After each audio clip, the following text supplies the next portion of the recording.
Psaume 78, Cantique d'Asaph. Mon peuple, écoute mes instructions. Prêtez l'oreille aux paroles de ma bouche. J'ouvre la bouche par des sentences. Je publie la sagesse des temps anciens. Ce que nous avons entendu, ce que nous savons, ce que nos pères nous ont raconté, nous ne le cacherons point à leurs enfants. Nous dirons à la génération future les louanges de l'Éternel et sa puissance et les prodiges qu'il a opérés.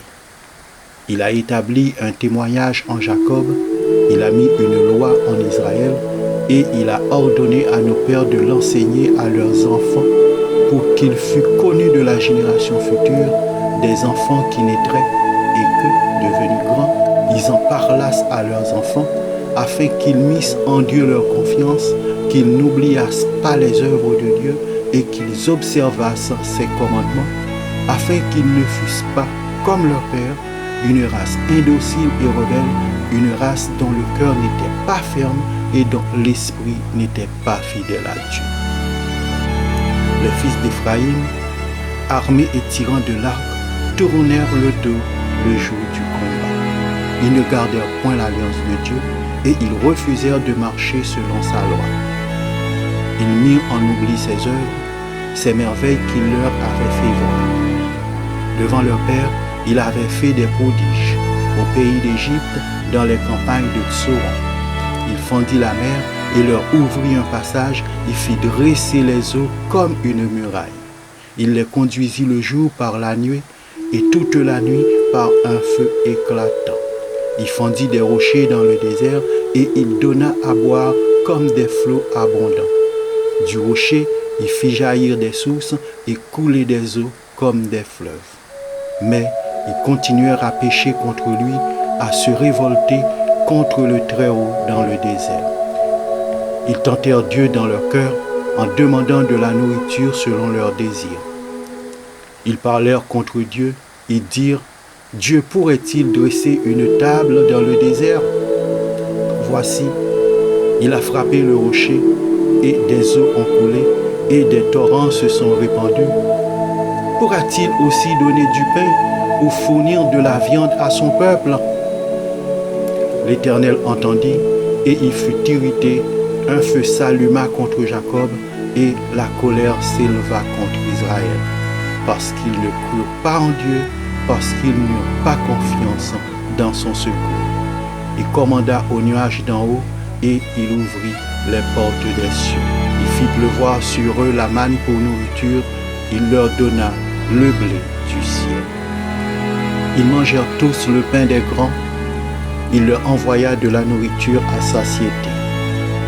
Il fit souffler dans les cieux le vent d'Orient, et il amena par sa puissance le vent du midi. Il fit pleuvoir sur eux la viande comme de la poussière, et comme le sable des mers, les oiseaux ailés. Il les fit tomber au milieu de leur camp, tout autour de leur demeure. Ils mangèrent et se rassasièrent abondamment. Dieu leur donna ce qu'ils avaient désiré. Ils n'avaient pas satisfait leur désir. Ils avaient encore leur nourriture dans la bouche lorsque la colère de Dieu s'éleva contre eux. Il frappa de mort les plus vigoureux.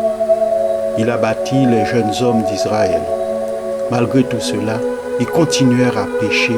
Ils ne crurent point à ses prodiges. Il consuma leurs jours par la vanité et leurs années par une faim soudaine. Quand il les frappa de mort, ils le cherchaient, ils revenaient et se tournaient vers Dieu. Ils se souvenaient que Dieu était leur rocher, que le Dieu très haut était leur libérateur. Mais ils le trompaient de la bouche et ils lui mentaient de la langue. Leur cœur n'était pas ferme envers lui et il n'était pas fidèle à son alliance. Toutefois, dans sa miséricorde, il pardonne l'iniquité et ne détruit pas. Il retient souvent sa colère et ne se livre pas à toute sa fureur. Il se souvient qu'il n'était que chair, un souffle qui s'en va et ne revient pas. Que de fois ils se soulevèrent contre lui dans le désert, que de fois ils l'irritèrent dans la solitude. Ils ne cessèrent de tenter Dieu et de provoquer le Saint d'Israël. Il ne se souvient pas de sa puissance, du jour où il les délivra de l'ennemi, des miracles qu'il accomplit en Égypte et de ses prodiges dans les campagnes de Tsoran. Il changea leur fleuve en sang et ils ne purent en boire les eaux. Il envoya contre des mouches venimeuses qui les dévorèrent et des grenouilles qui les détruisirent. Il livra leur récolte aux sauterelles, le produit de leur travail aux sauterelles. Il fit périr leurs vignes par la grêle et leurs sycomores par la gelée.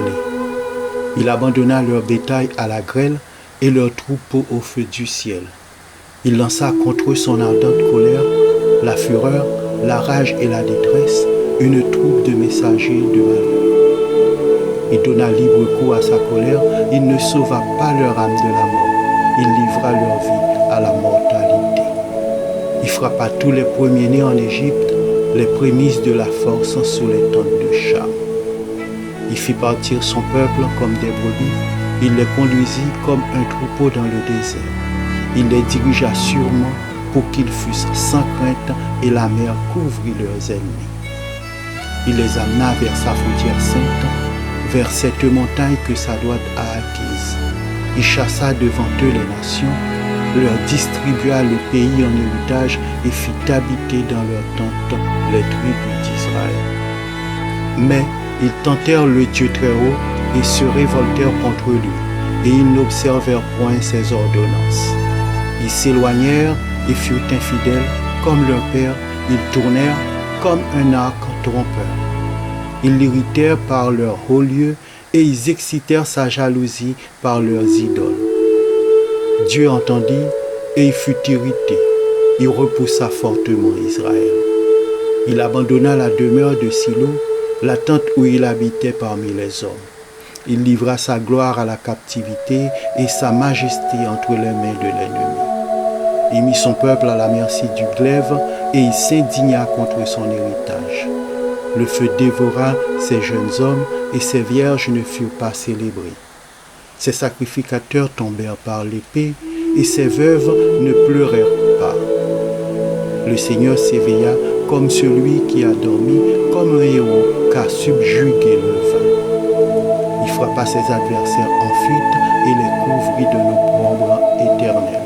Cependant, il rejeta la tente de Joseph et il ne choisit point la tribu d'Éphraïm. Il préféra la tribu de Juda, la montagne de Sion qu'il aimait. Il y bâtit son sanctuaire comme les lieux élevés, comme la terre qu'il a fondée pour toujours.